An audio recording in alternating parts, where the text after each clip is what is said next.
Hello, here's something interesting. DeFi security for beginners. How to use decentralized finance without making expensive mistakes. Regarding cryptocurrencies, when people first enter the world of decentralized finance, the focus almost always goes to yields, new protocols, and opportunities.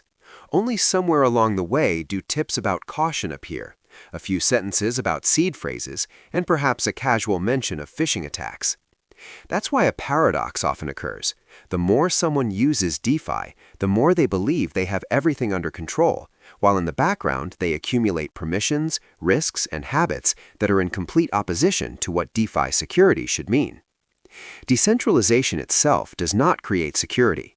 It merely removes the intermediary and shifts responsibility to you. Understanding security risks is crucial for the safe use of decentralized finance. This article provides insight into the basics of DeFi security. Unlike the traditional financial system, in DeFi there are no calls from the bank, no officials who will tell you a transaction is suspicious, and no option to reverse it. Once you sign a transaction, that's it. The blockchain doesn't know you clicked by mistake. Therefore, DeFi security is primarily a mindset, and only then a set of tools and techniques. In this article, we will try to